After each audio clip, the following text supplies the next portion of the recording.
Mike Policio, it has actually been a little over 12 hours since I saw you last. I don't miss you whatsoever. I don't miss you either. But this is the Spokane Soccer Show, and I am your host, Benji Wade. We are proudly presented by Flatstick Pub, and joining me to serve up only the best vibes about all things soccer in the fine city of Spokane. Welcome back to the show, Mike Policio. Hello. Again, I don't miss you yet. Nah.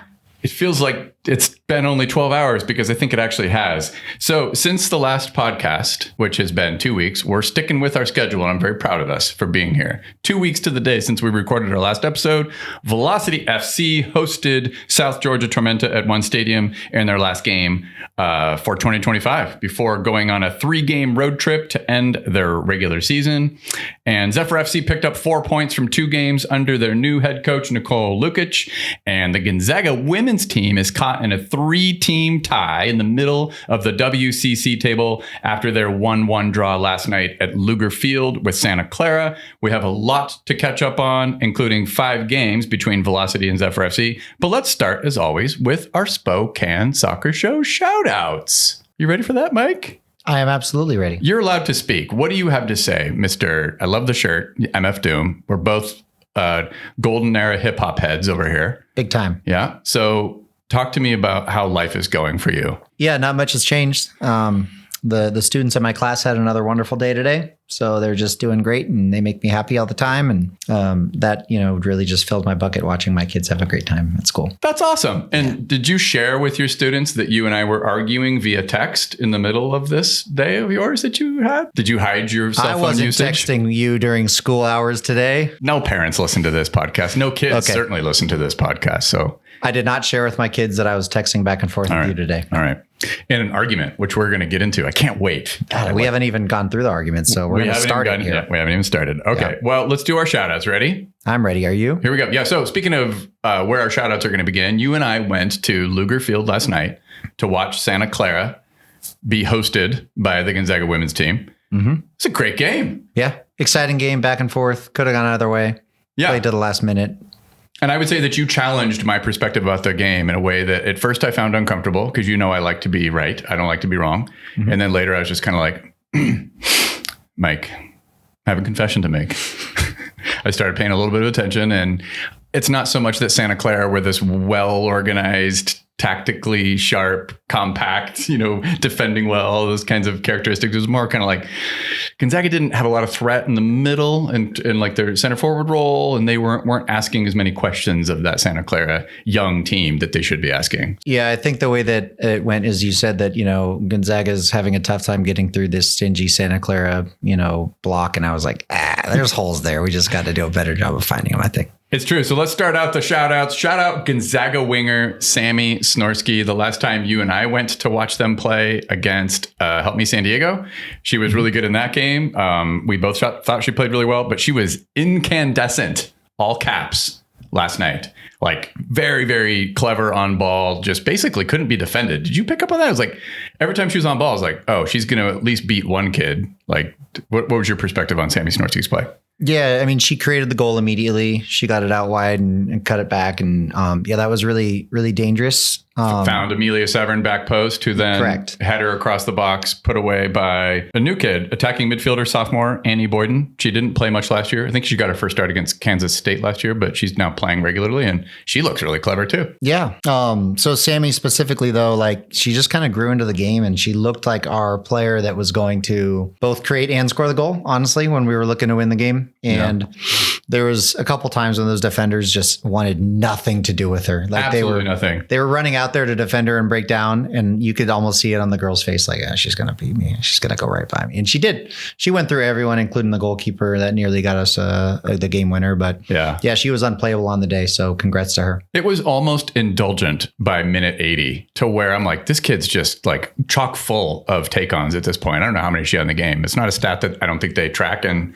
maybe Y Scout would track that, but she must have had at least 7 or 8 successful take-ons in this game. It was crazy. Yeah. So shout out to Sammy Snorsky once again. Sophomore attacking midfielder Annie Boyden scored the goal. Lauren Chin, still pure class as a fullback. Kylie Jones put in a few good shifts last night. Caitlin Rigg, always a handful up top. We did bring up Olivia Lester late in the game because I hadn't really noticed her providing much in the attack. But then right as I was saying that, she was just this steady hand influencing things defensively, holding the ball and carrying it into the midfield a little bit. Any other notes for me from that game before I get into another big shout out from Gonzaga women's team? Let's go to the next big shout out. I don't think I've ever done this. I don't think I've ever specifically shouted out this player, but it's time. Shout out Michaela Werner. Dude, I have said this privately to people, and I'm going to say it publicly now. She is the most talented defender that I have ever seen play in person in women's soccer. Notice I didn't say she's the best. She is just so remarkably talented. I can't get enough of Michaela Werner's play. She's amazing. Fun fact. Yes, go. You know, on Facebook, you have your picture and then you have the banner behind it. Okay, yeah. Mac was on my banner for years. I don't have a Facebook anymore. I deleted it. It was great, by the way. Highly recommend. But she was on the banner there because she was at a Spokane Shadow game when she was like 10 years old, holding up a flag for Spokane Shadow with her face painted all blue and red. And I found that photo. A couple other players that I've coached for a long time were on there too. And that was my banner for a long time. Talk to me about her a little bit. Mac is a Shadow kid. Yep. Like even since she was a youngster? Mm-hmm. Okay. Yeah, she was there on a U10 team when I came to Spokane, and I had a U11 boys team. And we played against each other in like a little scrimmage jamboree, and they just absolutely killed us. It was so funny. So I asked their coach, Dave Ellis, shout out Dave Ellis, who's also the Freeman coach on the girls' side. Okay. I was like, how do you get your girls to like get so physical and like throw their shoulder into players and not care? And like, I just really wanted to know. So Dave gave me some good, honest answers. And I was really excited to try to like, you know, get some players to do what he was able to get those little 9-year-old girls to do. She's got like a profile, has everything you'd want from a center half. I feel like she's super athletic. She'll make that crazy tackle that you need right at the last second. She times her tackles well. I can't get enough of Mac's play. She's so good. Shout out Velocity FC. We get to host a game at one stadium in the playoffs. And I just think it's a really, really big deal. The win over Naples means that that's going to happen now. We've locked up hosting a first round playoff at one stadium. Go buy your tickets right now. November 2nd is when we will host. We don't know yet because the final seating hasn't been determined because there's one game left in the schedule. But it's just, of all the moments that I have had when the team is not actually in the market, right? When they're traveling, they're on the road, whatever. This is the most emotional that I have felt. When that announcer confirmed something that I was watching the game, I really wasn't like checking the table. I wasn't thinking too heavily about it. I often don't watch with the announcers yapping because your mileage may vary on the quality of those announcers. We get to host a game, Mike. So great. Last year we got all the way to the final and we didn't even get to host a game. Now, I mean, we have to be in the final now. Obviously, we're hosting games. Obviously, we're gonna win the championship. We're gonna go a step further for sure. Yes. But like, I think I've experienced so many things at one stadium that were obviously really, really incredible. All these firsts, whether it's first game, the first win, the first whatever, right? Different records and all that other kind of stuff. But as far as like the experience of what happens when I'm just watching the game at home or whatever, I think that's the most emotional I have felt yet. Definitely a moment of triumph, and we're going to lean into that aspect of what happened in recent results with Velocity FC. And I'm smirking. You can probably tell, even if you're not watching this on YouTube. But shout out to Velocity FC. If you are a season ticket holder, by the way, that means that you have one playoff game automatically available to you. So just log into your Tickets West account, and you're going to see that ticket ready for you on November 2nd. But be sure to buy a bunch of extras for your friends, your family, your enemies. Love to see that stadium sold out. That's what I'd like. I'm really curious what's going to happen. I hope we get super soccer crazy. You have a shout out. Do you want to get to your shout out? Yeah, I'd love to. Let's go. My shout out is for Jadon Bowton, goalkeeper for University of Washington. Jadon's a local Spokane kid, Spokane Shadow, Ferris, Spokane Shadow men's first team. Currently, Washington sits top of the Big Ten, 6-1-0. Let's go. That's above teams such as Maryland, Michigan, Indiana, UCLA, Rutgers.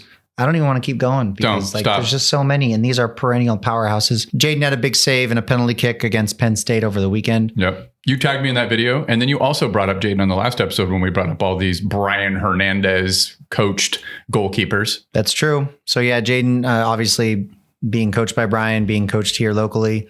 I've seen him make that save on penalties so many times. Like he saves more than he gives up.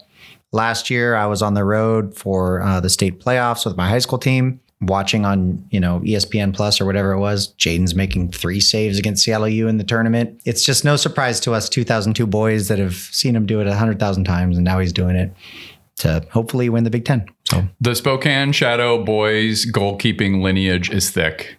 Very. May it get thicker. It will continue to be thick. Okay.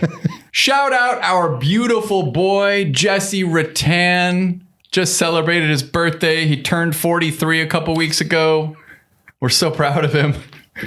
Not quite. Close. All right. We should probably clarify. That was a joke. I love you. Do you want to give his actual age? Don't at me. I actually can't remember. Is he 37 or 38? 38. 38. Well, okay. I round up sometimes. It's what you do when you get to be my age. Everybody gets rounded up a few years so that I feel a little closer.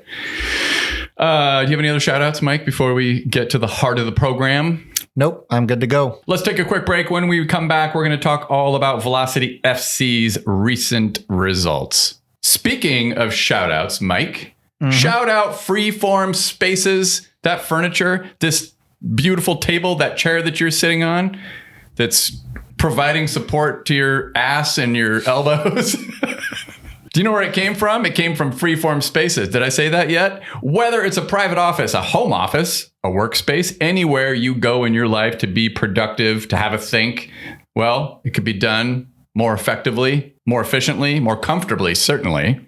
Go to freeformspaces.com. Talk to my friend Fernando.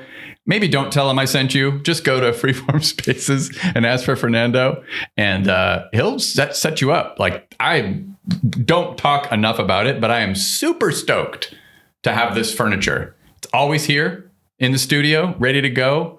Fire up the microphones, fire up this little recording device there and that camera over there, plant my ass in this chair, and have a good time. Freeformspaces.com. My ass and elbows feel great right now. I bet they do. The Spokane Soccer Show is proudly supported by Spokane City Credit Union. I'm going to ask you one more time, Mike. Probably not one more time. It'll probably be many more times. Are you still a member of a big dumb bank? I have not changed my bank since October 9th. Don't listen to Mike because he's a big dumb idiot himself. Didn't I tell you to stop it? I know I did. I don't even have to tell you which banks I mean. You all know the ones I'm talking about. I could name a couple of them. Should we name Wells Fargo, Bank of America, Chase. No, there's mine. I don't know where this accent came from. Once upon a time, credit unions were wisely described as not for profit and not for charity, but for service. You don't get service when you go to your big dumb bank, Mike. I know you don't. SCCU still holds that philosophy today. At a bank, you are just a customer, but at a credit union, you're a member and a shareholder. You know what that means? You get to help them make decisions about what they should and shouldn't do. When you go into your big dumb bank, do they say anything? They don't even offer you coffee. Spokane City Credit Union, serving one member at a time. Go to sccu.net and become a member today. Watch out. You don't need any more coffee. Oh, God. All right. You want to talk about Saturday, October 11th at One Stadium? Do you recall the events of that evening, sir? Where were you? That was the Tormenta game. I'm Ron Burgundy. that was the game, correct? Yeah, yes, I was there. Yes, it was. It was Jesse Retan's 43rd birthday. It was, but yeah, we were there together, the three of us. We were. We took a photo together. We kind of snuggled. Yeah. I felt like it was kind of a cool evening and a little rainy. I was wearing a hat, not a baseball hat like I always am, but I was wearing a winter cap to cover my stupid bald head, you know? Yeah. And we snuggled. We watched the game. We were under the little the press box, the furthest row where my season ticket seats are, because I don't like to get rained on if it's ever raining. Truth is, it's only been a few times in the history of one stadium that there's been rain. So it was a little bit rainy that night, but it was really nice. It was a very pleasant circumstance to watch the game. I hadn't been up that high in quite a while. Yeah, the rain brought me high, and then watching the game was like, oh, I'm being tactical for once. Yeah, totally. Like that was interesting to me because I don't usually do that. I don't either. It's the Football Manager, EA Sports, FIFA tactical view. Tactical, yes, totally. Yeah, so that was fun to watch it from up there. I enjoyed it. Nico Brett started up top. Masongo started on the left in front of Ish Jome. Not quite sure what's going on with Ish. He hasn't played since the Greenville game. I had to go look that up. Did you realize we haven't had Ish in a minute? Yeah, I've noticed that he's been out. And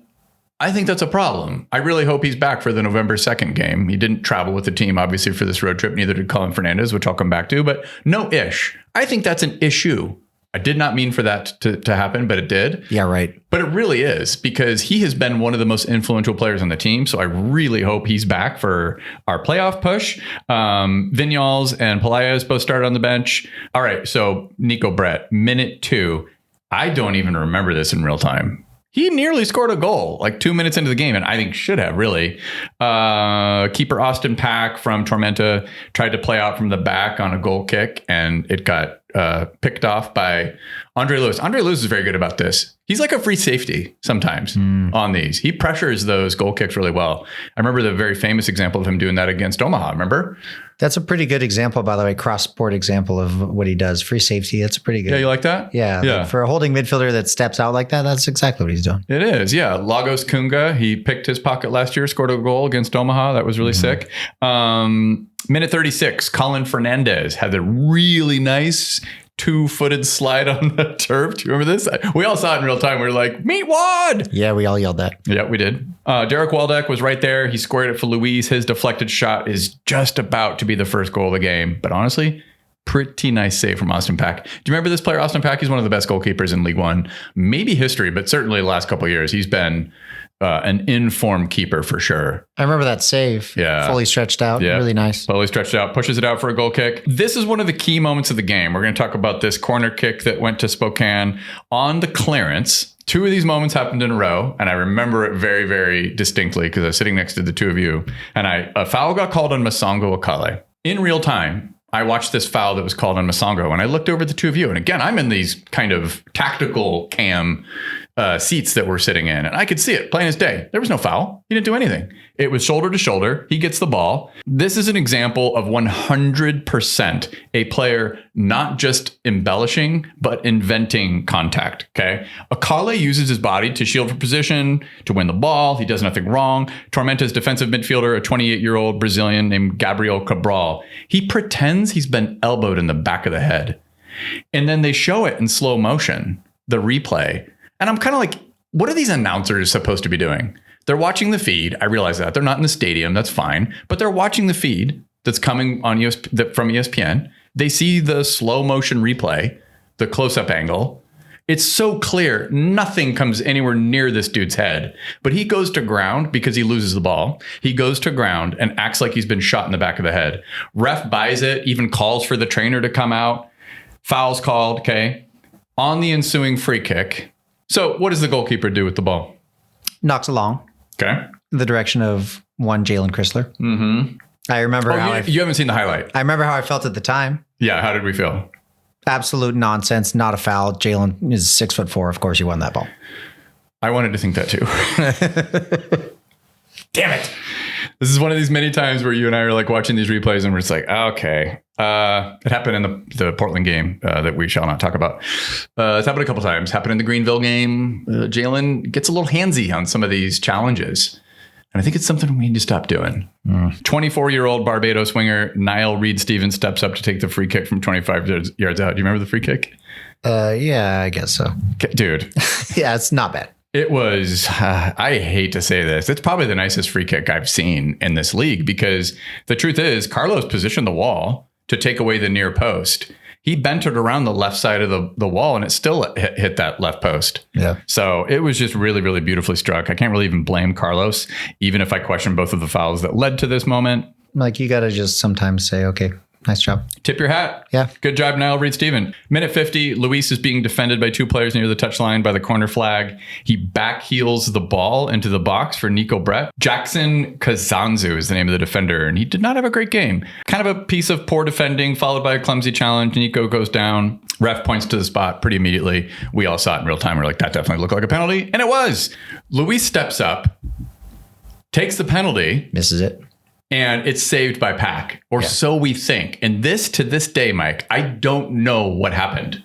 The broadcast, the guy doesn't know what happened. The ref calls for the penalty to be either taken again because there was another. Pierre Reedy got fouled. I thought so too, but then weren't you with me when we asked Pierre? And Pierre's like, I don't remember. I wasn't there for that. Oh, that is a Pierre situation. Let's be honest. Totally. I don't fucking know. Totally. It might have been me. It might have been me and Jesse, but he was like, I don't know if a foul was called on me. I thought Pack came off his line. So there, to this day, and I don't know whether Pack came off his line and it was a retake. Oh, that's hilarious. In which case I think it was that. And here's why. They were David Garcia was asking for a yellow to be given to Pack because Pack already had a yellow. Okay. For sure. So Louis steps up, buries the pen, and it's 1-1. Minute 60, a shocker from the aforementioned Niall Reed-Steven. Tormenta are attacking through the middle of the pitch.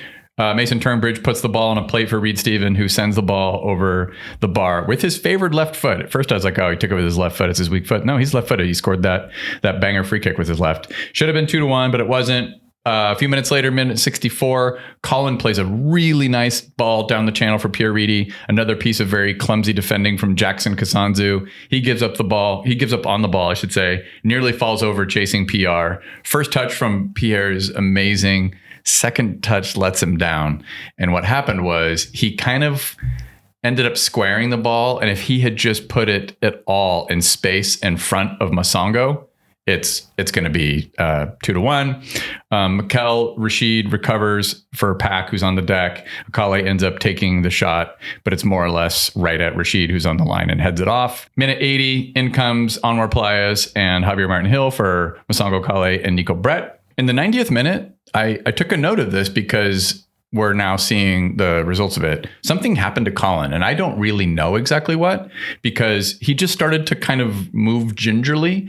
And then around 3 minutes into stoppage time, toward the end, like where the ref's about to blow his whistle, he just sits down and grabs his legs. And I thought maybe it was cramp, don't know, but he didn't travel for these 3 road games. And let's all just...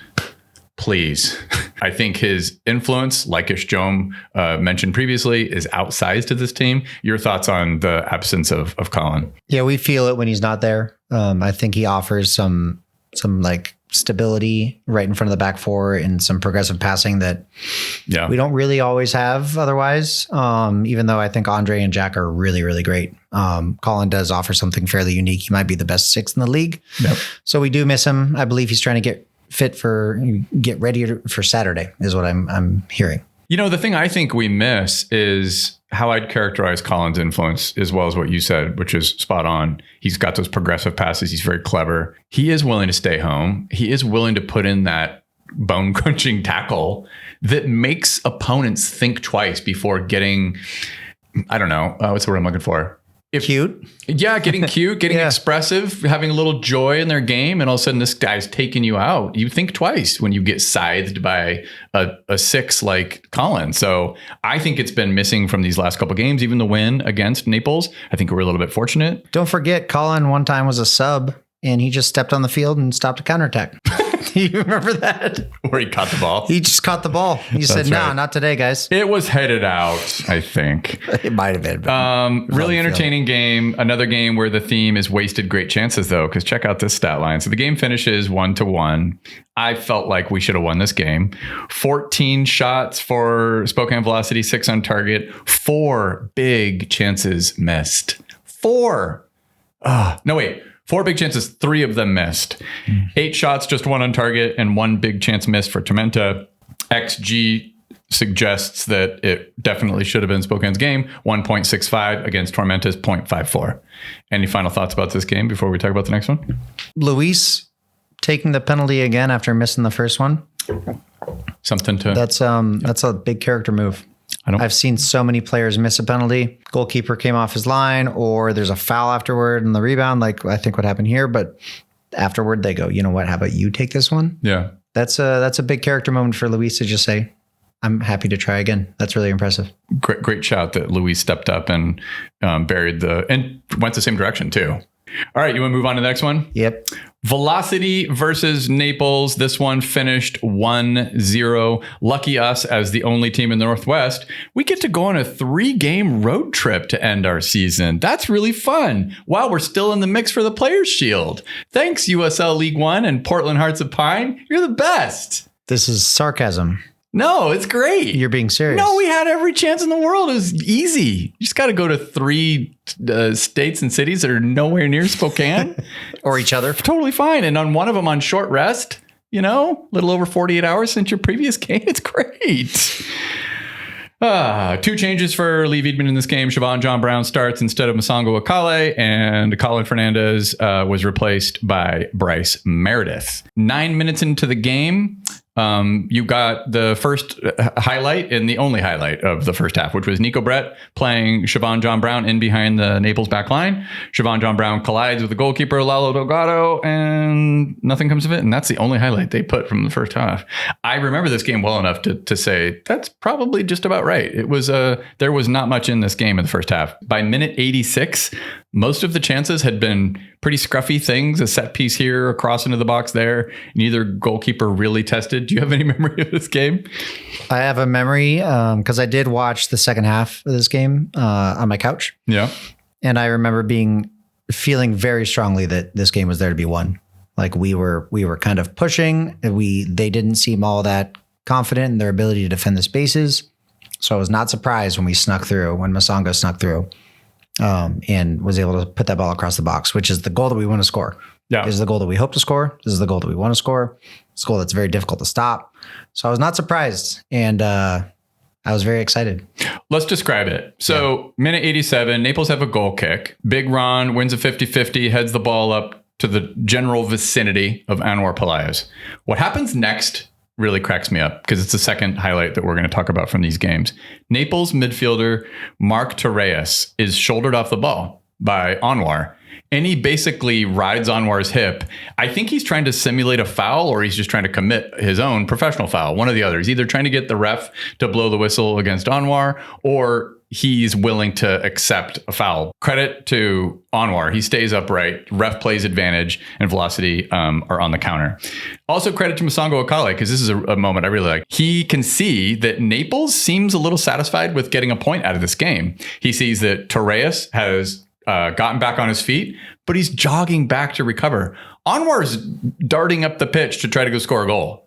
And this kid who just dumped himself on the ground to try to earn a foul or to try to commit a foul, he's just kind of jogging back. Meanwhile, the Naples right back, Max Glasser, is also jogging. Masongo Akale is like, thank you very much. Splits the two of them. It's this moment where, I'm sure you've seen this before, where when a player's making a run like that, like a winger, and the fullback is caught jogging. Yeah. And he realizes that that's happening and does the oh. Yep. And he tries to recover, but it's way too late.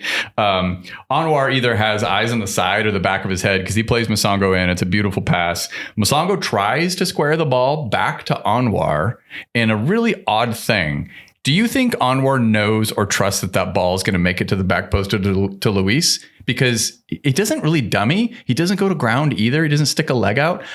And that's not at all. If you know anything about Anwar, the profile of him as a player, do you remember this at all? I do. And it was a little strange that he didn't get a foot on it. And you're right, it's his profile to get anything on the ball. Like that he would injure himself to try to stretch out with a leg and try to get something on it, but he doesn't. He just kind of leaves it. Yeah, he might have been called off. Who knows? Or maybe he was, he felt that it had a different target, maybe. Very wild moment because Max Glasser's counterpart on the left, fullback Julian Cisneros, he has the back post defended. But what happens? That same fullback, Cisneros, gets a little bit of a touch, but he's going backwards. He's almost headed for Lalo Delgado's waiting arms.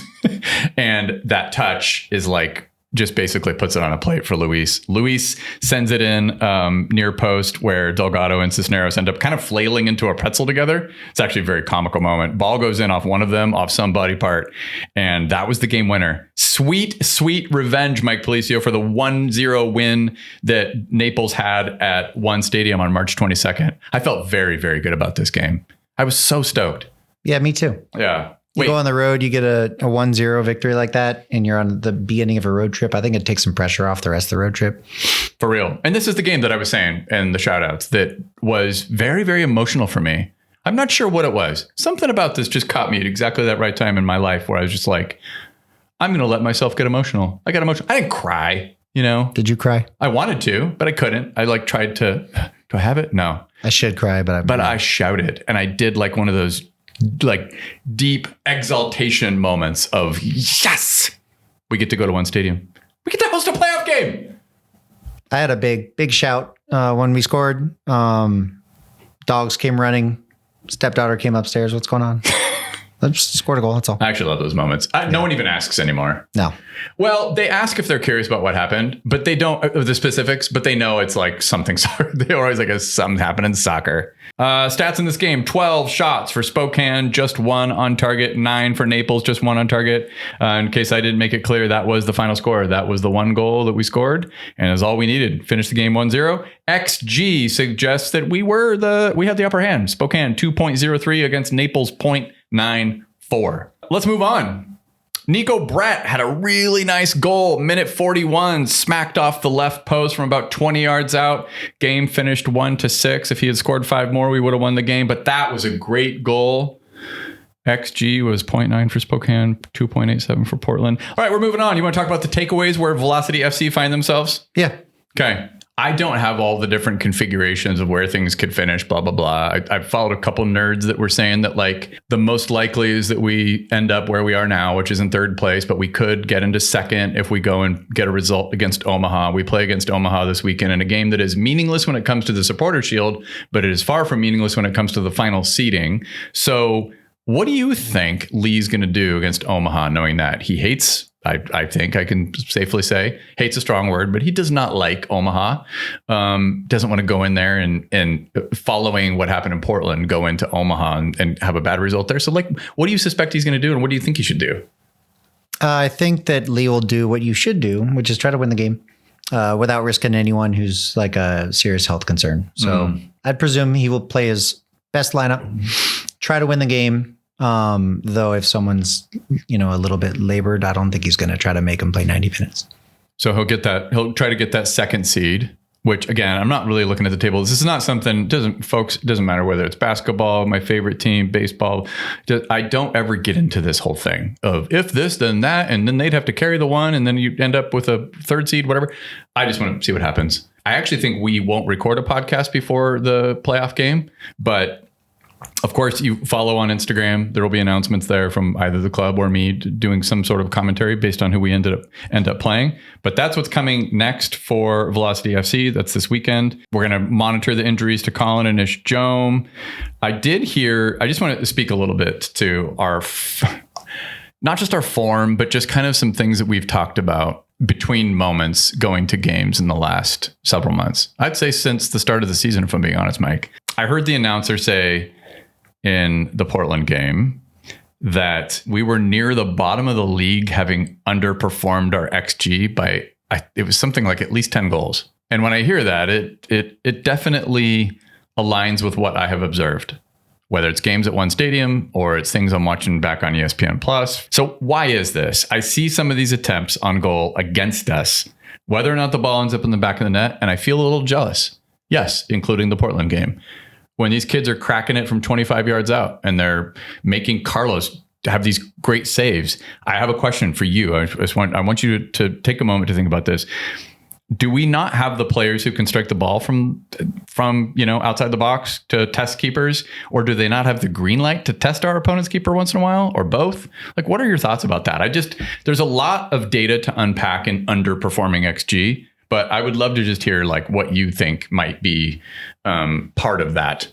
That's a tough concept in general, but like as a coach, I think it's okay that you're taking these shots from outside the box in general, but I want players to understand that it's one of the worst returns on investment you're going to get. Like you love those shots from outside the box. However, 5% of the time they go in, and that's the highest number you're going to look at. You're looking at 3 more realistically. What I always wanted to know was what else is on offer. Can we get into the box?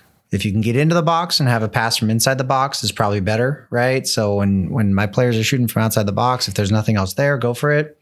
Other than that, can you upgrade the chance is kind of the way that we describe it. I find this beguiling and very frustrating because you have reminded me of this and you're doing it again. I kind of want to kill you, but you're also right.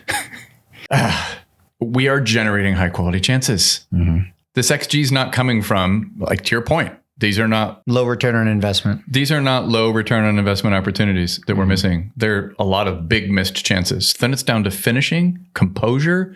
Last year, we were not generating good chances, right? Correct. We were not scoring many goals, and it was a lot to do with not generating good chances. The fact that we do have a high XG that we're underperforming is a good sign that the chances are there. Like a big chance missed means that you created a very good opportunity. You just didn't bury it.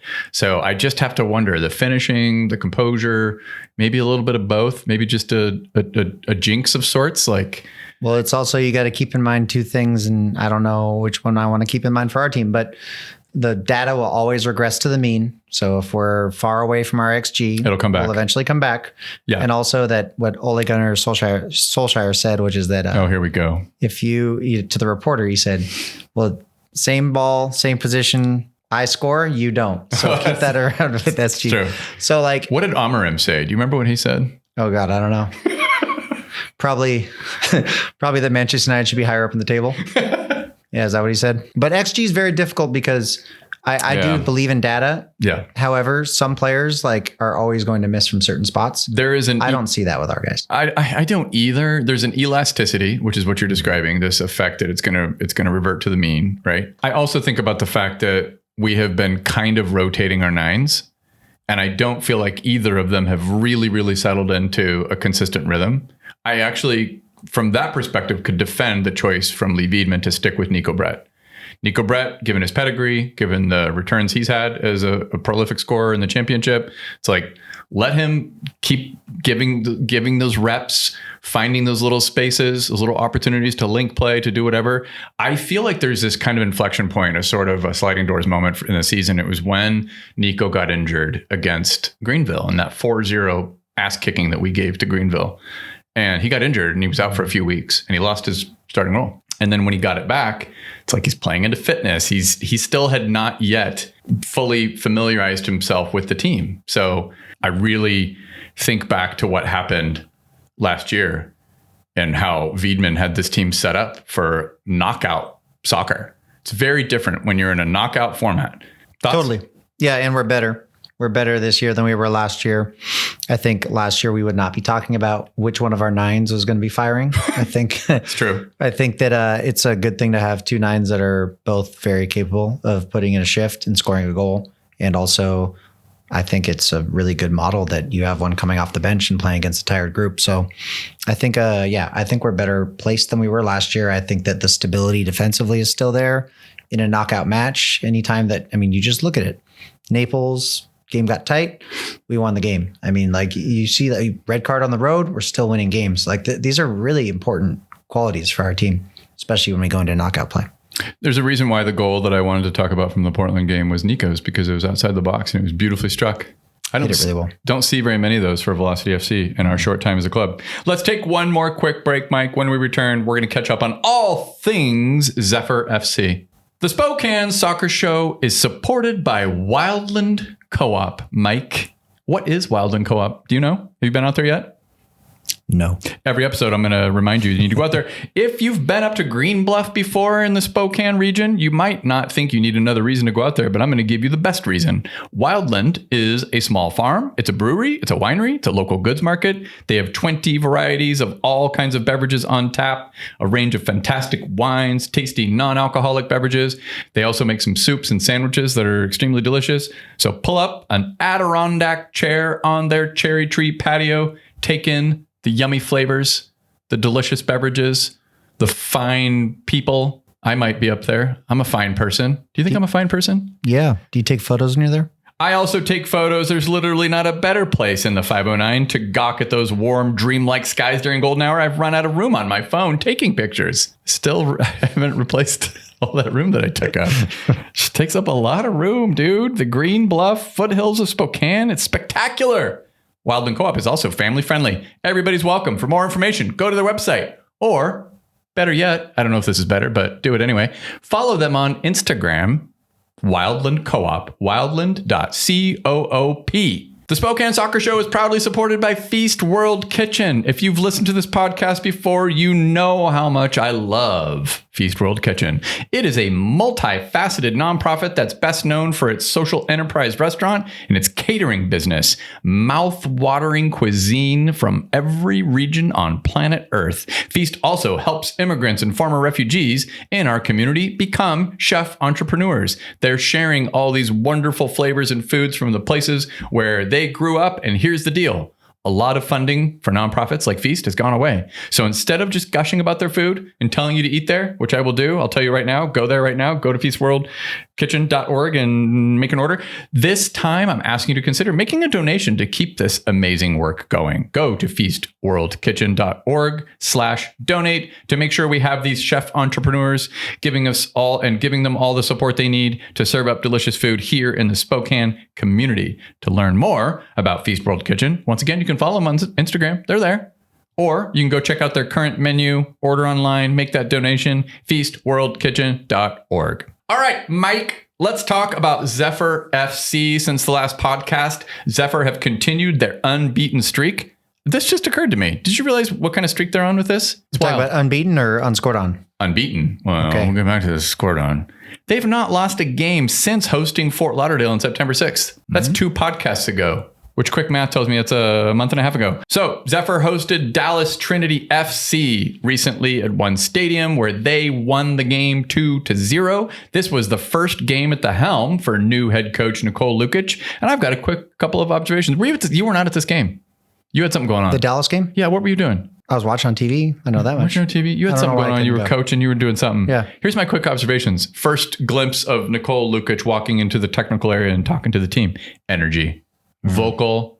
Rallying. Vibes. Everybody just looked stoked. They looked a little relaxed, but they also just looked like there was some camaraderie. I really dug the attitude that I was seeing. Familiar backline for this game: Kelsey Euler, Haley Thomas at fullback, Sarah McCoy, Reese Tappan at center half.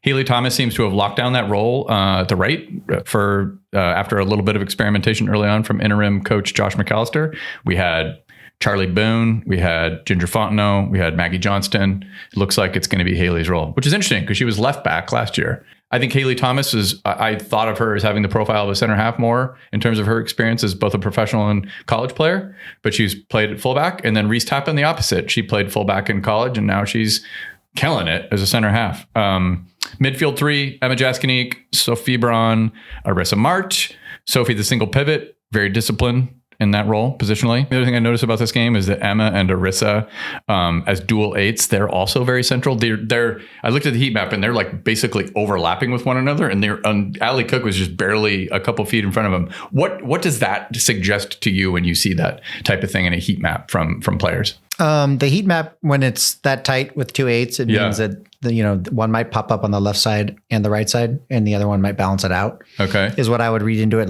And also very close to Allie Cook. And also with Allie, it does show that she likes her hold up play as well. Of course. So if she is holding the ball up, you want players to be running off it, offering some sort of movement underneath. Yeah. So and that is not just consistent with what the heat map is showing or the average position is showing, but with how they play. So that makes perfect sense. So tell me a little bit more about the 2 8s. So you've got Sophie Braun as the lone pivot, the 6, the central defensive midfielder, okay, sitting in front of the back line. And she's quite a distance from those 2 8s, which are the other 2 midfielders who are, if you looked at the lineup, I'm trying to explain this for people to understand, like sometimes this gets a little dorky and it's like, well, if you kind of want to understand what we're talking about, like if you went and looked at the lineup and how it's drawn up on USL Super League, when they have their match center, they'll show you with the starting formation. It looked like a classic, not a 4-2-3-1, a 4-3-3. And the midfield 3, we're talking about that one of those midfielders is Sophie Braun. She's sitting right in front of the 2 center half defenders. And then the 2 other midfielders, if you looked at them in the starting lineup before you look at the heat map, it looked like, oh, they're out in the left and the right, when I'm observing that they both were practically overlapping in front of Sophie. And what are you saying that is a result of? So what it could mean is that the 2 of them, it's not that one plays on the left strictly and one plays on the right strictly. It could mean that they do change, which would change their average position. The average position. When you look at either a heat map or an average position map. Okay. And then what does it create? Like an isosceles triangle? Is that I'm calling back to 5th grade or 8th grade or whenever? I probably took a geometry twice.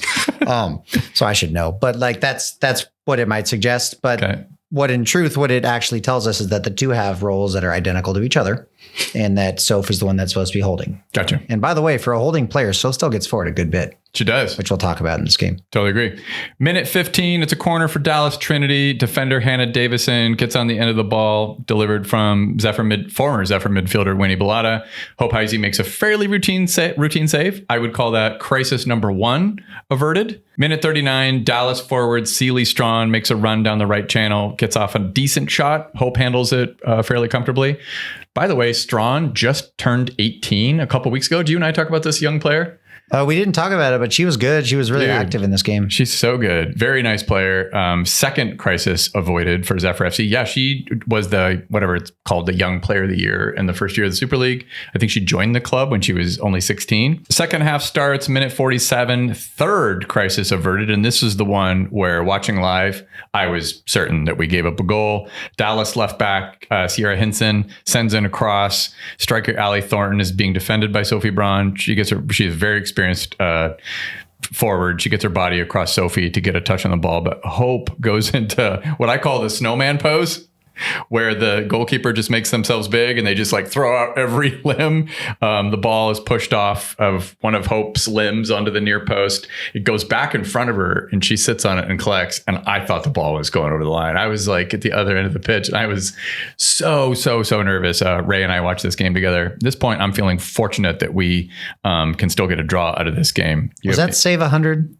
Was that the one that was her 100th save? Oh, that could have been. League? I think it was. Oh, yeah, because you watched it on TV. Yeah, there were 2 in a row that both came from the left, and I think they noticed that it was number 100. So congrats to Hope for. Yeah, we're not surprised at all. Once again, shout out Hope Heisey. We got to get Hope on the podcast. Yeah, let's have her in 2 weeks. We got to get her on the podcast and just give her a hard time for being so good. Yeah. Minute 60, Reese Tappan. Oh boy. This is something about her game that I didn't quite notice when watching it in real time in the stadium, but then watching the highlights. She plays the ball through the lines to Allie Cook.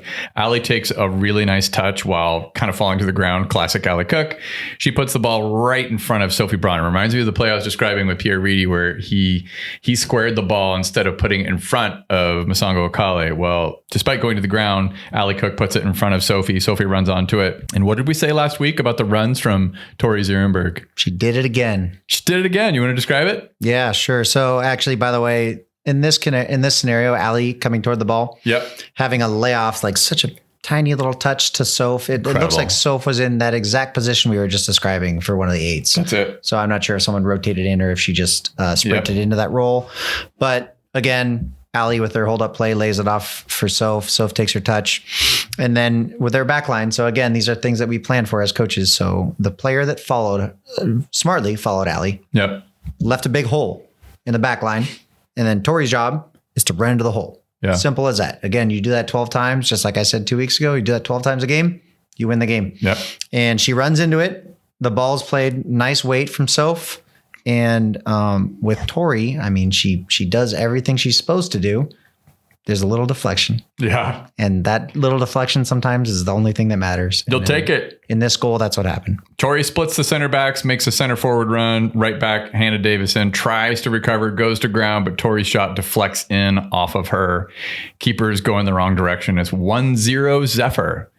And what I loved about this moment, and I got a video of it that I threw up onto Instagram with my phone, Nicole Lukic leaves the technical area, runs down the touchline and joins all the subs and the players that are celebrating with the team. Amazing, amazing stuff. Just vibes for days. All right, a few minutes later, Sophie recovers a second ball off of a clearance from the Dallas goalkeeper. Emma Jaskinik plays Cam Tucker in down the right. I think Cam tries to play a ball to the back post. The ball ends up deflected in off of center half Maya McCutcheon. This was devastating for Dallas, but we'll take it all day. It's an own goal. Do you remember this moment? Yeah, I think it was her left back, had the ball and tried to like tap it around Cam Tucker, which is a horrible idea for a lot of reasons. Yeah. So like if you're building out of the back, you need to play the ball with weight. Yeah. In case something goes wrong. And she like played it with absolutely no weight. And I think she was trying to island her, which is a really bad idea. Yeah. So Cam immediately regains possession and then goes straight to goal, as you expect her to do. Another deflection. This one is an own goal, it looks like, but tough luck again. Yeah, I had to double check it because I remember even in real time being like, I think give her the credit for the goal. No, she was trying to square it. Yeah. Minute 74, a rare mishandled ball from Hope. A rare mishandled ball from Hope Heisey and a disaster of our own is averted. It's a cross in from winger Rhea Moore. more. Hope ends up sitting on it. It was just kind of like, oh God. And again, in the stadium, I was like, where's that ball? Where's the ball? Anytime you don't know where the ball is, if you're like me, I'm very cynical. I'm like, it's going to the back of the net. But nope, she just happened to be sitting on it. And that's it. That was the game. Finishes 2-0. Congratulations to Nicole Lukic for getting the win in her first game as Zephyr FC head coach and her first win at One Stadium. Any other thoughts about this game? That was a great win. Great performance. We played really well. Obviously, Josh set the team up so well to be successful. I think this might have been said already by someone else, probably more eloquently. But Nicole Lukic is coming into a really nice scenario. Yeah. Usually when you walk into a team like this, it's because something's gone wrong. Yeah. But nothing's gone wrong. Things have been great. No. And I think that's probably a much better position than coming into a team that's lost 4 or 5 and then their coach. True. And I have another observation that I'll save for after talking about the DC Power game about some subtle changes in tactical approach that I've noticed through 2 games. And I'll be very curious if you have similar thoughts. But in the Dallas game, to wrap a bow on it, I'd say it's better to be lucky than good sometimes. Only 4 shots for Spokane and 1 on target versus 11 shots for Dallas, 6 on target. I don't think we were bad, but I do think Dallas would be very disappointed to look at the score sheet and lose 2-0. Tail of the tape, XG, Spokane 0.29.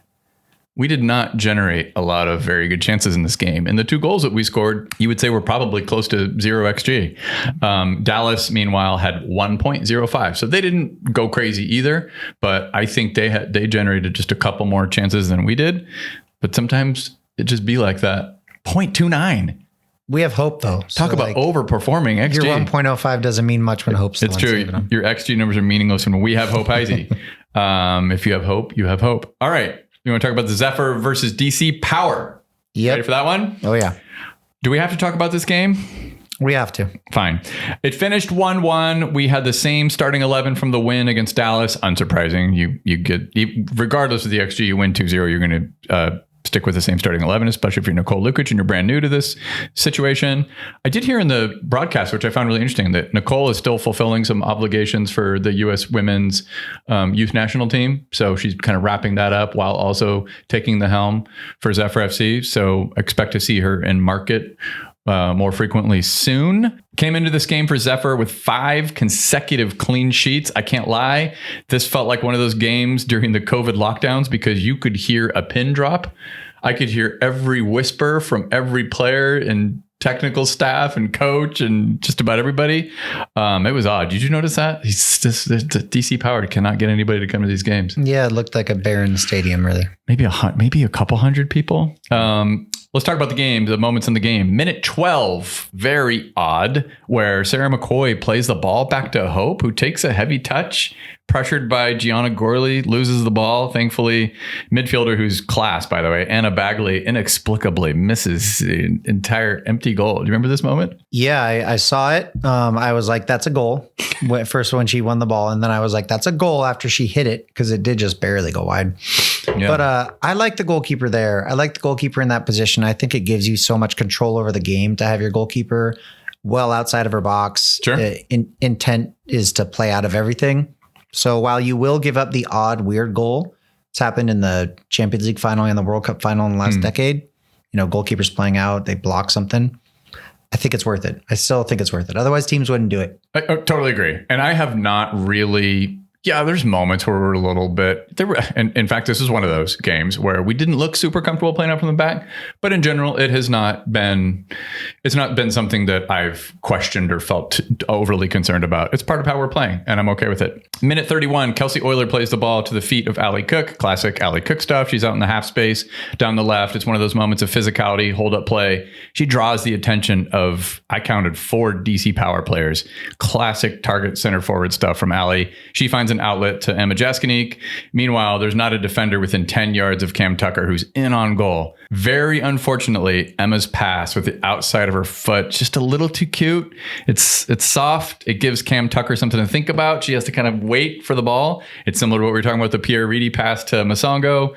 Unfortunately, in that just amount of space, Cam Tucker takes a touch onto her right foot. She maybe should have gone first time. But there's 2 defenders there. Keeper, DC Power goalkeeper, Morgan Aquino comes off her line to make a save. It should have been 1-0. I think even if Tucker beats Aquino, midfielder Alexis Thioret had the goal covered for DC Power. I know what you're talking about now. Yeah, I like that Emma she drove right at that player. Yeah. And then she did play the ball at the outside of her foot. And it was just a little bit mishit maybe, but that's okay. Yeah. Minute 51, Arissa Mart squares the ball for Tori at the top of the box. She's well marked, so she passes the ball into the box for a 1v1 opportunity to Ali Cook. Do you remember what happens in this play? It's the penalty? Yeah. Tell me what your thoughts on this, because it's really, really important. So here's what I think. Yeah. I think Ali Cook is a handful. Sure. I think that she turned our season around last year with her handfulness. Yep. And I think that players are frustrated defending her because they do things that are a little bit ridiculous, like try to kick through legs to clear the ball. Sure. And I think that's what happened here, where the player was like, listen, if I let you just dictate inside of my penalty area with your back to goal and you pin me down, you're going to score. So I'm going to have to intervene here. And you're going to score. You're going to give the ball to somebody who's going to score. Correct. Yeah. So I think she was thinking, how do I just do anything to stop this girl? And what I think she did is she kicked right through her. And I don't think the defenders have an answer for this. So I think that when you see how Ali Cook plays and the intensity with which she tries to hold the ball up, the intensity with which she attacks the ball in the penalty area, I think she's always playing against a frustrated defender. And that's awesome. Did you think it was a penalty? Yes. Oh, interesting. I kind of looked at it like they were hip to hip when the challenge was made. Both feet were going for the ball. It was, of course, Ali trying to corral the ball and do what she does, throw her back into a player and piss them off. Mm-hmm. It is so, dude, it can't be overstated. It's like somebody with a low post game in basketball when you know what they're going to do and you can't stop it and it sucks.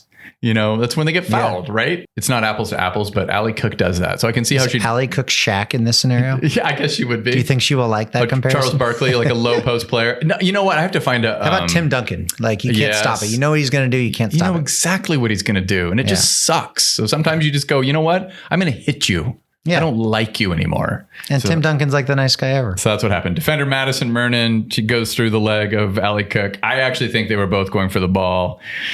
To me, the ref pointed to the spot immediately. I thought it was not a foul. So I'm glad we disagree about that. I would have been very frustrated if I were a Dallas coach and that had been called against me. But you know what? We'll take it. Goalkeeper Morgan Aquino goes the wrong direction. Ali slots it home. Her third goal of the season. Let's talk about the parts of this game that suck. Minute 66. Tori limps off with an injury. Unclear if it was a muscle, ankle, knee. I don't know. She was walking quite gingerly. I don't know either. It didn't look terrible, though. It looked like one of those, I should probably just come off and not make it worse. Okay. Minute 73. We talked about the ball from Reese Tappen in the game against Dallas into the feet of Ali Cook, one of those progressive line breaking passes that she's showing the ability to make. That one, she kept on the floor. Minute 73. This is something I'm learning about Reese Tappen's game that I'm like, whoa, this is incredible. Picks out a run from Emma Jaskinik, plays the ball over the top into the box. It is a freaking dime. Do you remember the contact that Emma makes on this ball? Yeah. She hit it hard. Yeah. A lot of top spin. It just went just barely over the crossbar and hit the netting on the side and on the top of the goal. Keep describing it.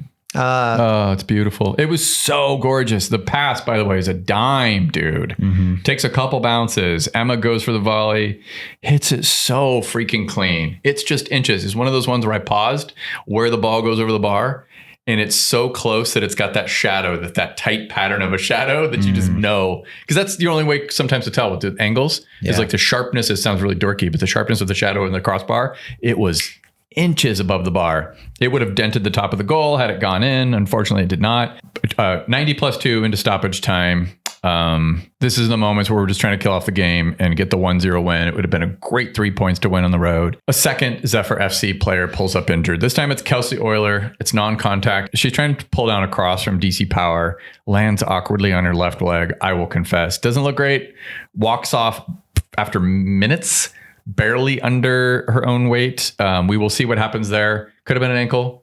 Could have been a knee. Thoughts with Kelsey that she recovers okay. But this is the big moment. It is 15 seconds before the ref is going to blow her whistle, and we've gotten all 3 points. It's 90+5. We're seconds away from getting all 3 points. Goal kick from Hope Heisey. I want you to describe this play, but before we do that, I want to just say we did not have another substitution to make. We'd already used all 5. So we were effectively from 90+2 through the final whistle playing down a player. So what happens on this goal kick from Hope Heisey, Mike? It goes high. maybe outside the center circle to the left side. They win the first ball. They immediately volley or half volley it to a player who's in an offside position. Okay. The aforementioned Alexis Theoret just kind of loops the ball over the top down into the in front of the box. She's looking for and finds a run from Gianna Gorley. Gorley gets there before the Zephyr defenders who were trying to trap her. Hope comes off her line. Should she have? It's questionable. Maybe, we'll never know. But Gorley just kind of passes the ball around her and it's in the back of the net. Just a double gut punch because of the injury to Kelsey Euler. I watched this on replay several times.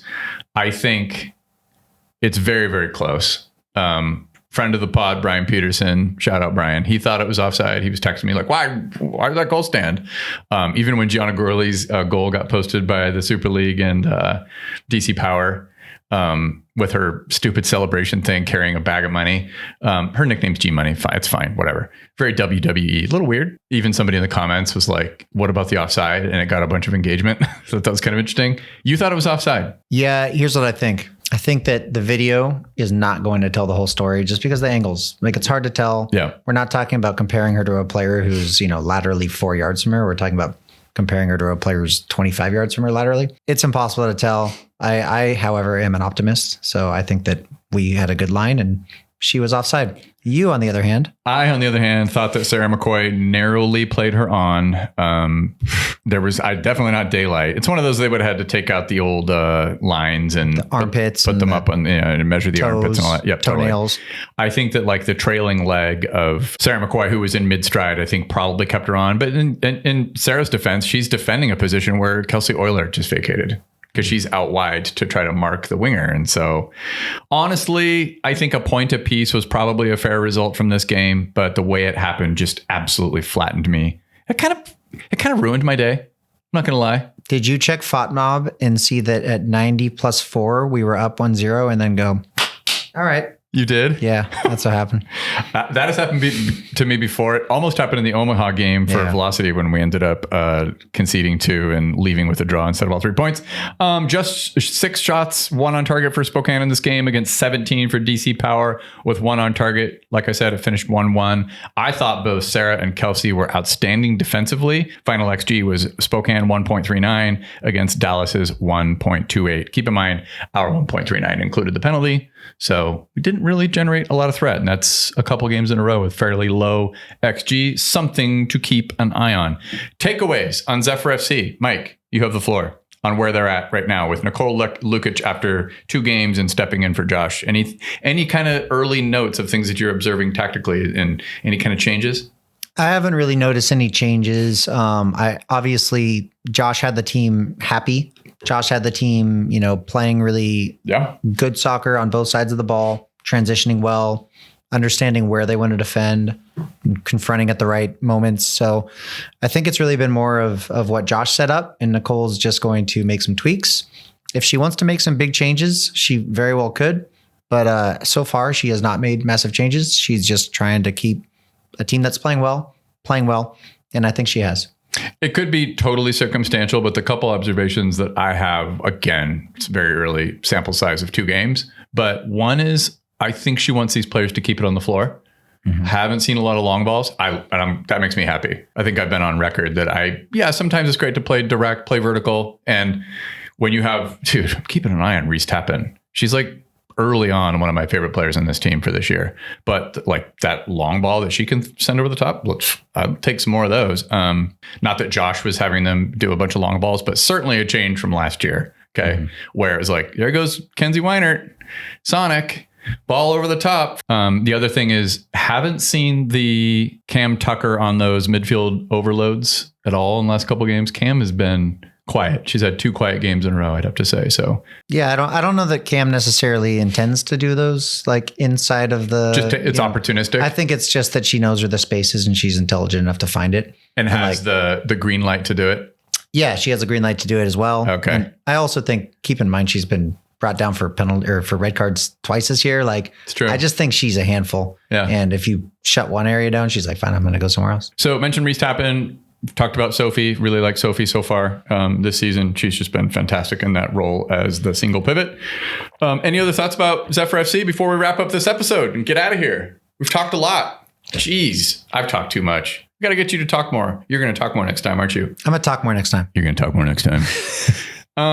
That's going to do it for this episode of the Spokane Soccer Show. On the next show, we will be talking about Zephyr FC hosting Carolina Ascent at One Stadium. That game is on Thursday, October 30th at 6 p.m. Come say hello. We will also talk about the last game of the League One regular season between Velocity FC and Union Omaha. That game will determine the final seeding and who we play in our first ever playoff game at One Stadium on Sunday, November 2nd. Will it be Hearts of Pine, Mike Policio? It might be. I hope it is. Please take a moment to go to Spotify or Apple or YouTube and hit that subscribe button. You should also follow the show on Instagram and be sure to rate and review. Nobody ever realizes this, but it helps podcasts a lot if you do that. Please do it. Go hit follow. Go do it on Instagram too. I post clips there. I post announcements. Until next time, thank you all for listening. Thank you, Mike. Thank you.